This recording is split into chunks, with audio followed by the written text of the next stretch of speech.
What's up, everybody? Steve here. Look, I'm not really trying to get into politics in any sense, but the Biden administration, I think, are just, I wouldn't even say slowly destroying our economy, but everything that's going on, it's just like one thing after another, from high gas prices to inflation to and now real estate. So basically packed into this bill, the multi-trillion-dollar bill that they're trying to push through, basically the Biden administration is trying to cap the amount of 1031 exchanges annually. So they're trying to cap it at $500,000.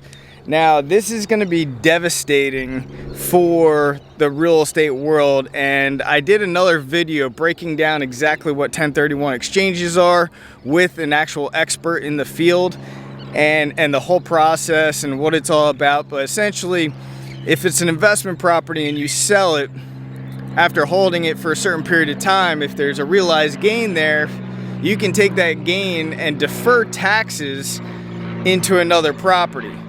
Now, what they're trying to do is they're trying to cap it at $500,000, and essentially there was a study supported by, it's an accounting firm, Ernst Young. They said by eliminating the 1031 exchange or reducing the 1031 exchange to $500,000 could impact the economy up to $13 billion annually. And the reason why this is not a good thing is there are many, for one thing, service industries that are attached to this, from real estate agents to intermediaries to title companies to attorneys, who all profit from it, and then those funds are going to go back out to the economy and grow the economy because they're going to use those monies to hire other people. They're going to use those monies to buy stuff.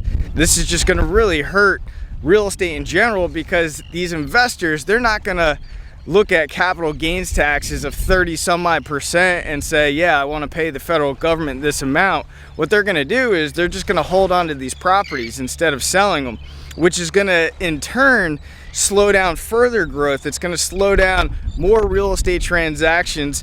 And also, some of these investors might not be so inclined to fix up properties and maybe make apartment complexes in better living conditions as well.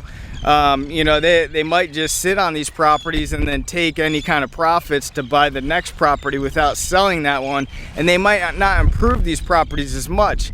You know, the whole point for a lot of real estate investors is they take a property, they add value to that property. So by, let's say for an apartment complex, they're going to add value to it by improving the property, maybe put a pool in, a playground, maybe spruce up landscaping, maybe improve the interior of these units. So they're continually improving properties, and then they created that value, and they can slowly increase rent rates.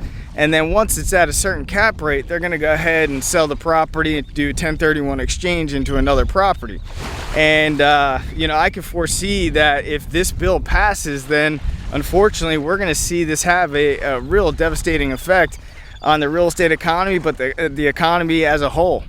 So what are your thoughts on this? And also, what are your thoughts on the Biden administration, what they've been doing to our economy? Are you seeing our economy flourishing and prospering, or are you kind of like myself, where you're kind of a little nervous because of the amount of money printing and inflation and the prices of everything just skyrocketing and all these regulations? And what's your thoughts? Drop a comment below, and if you don't know much about the 1031 exchange, be sure you check out the video at the end of this.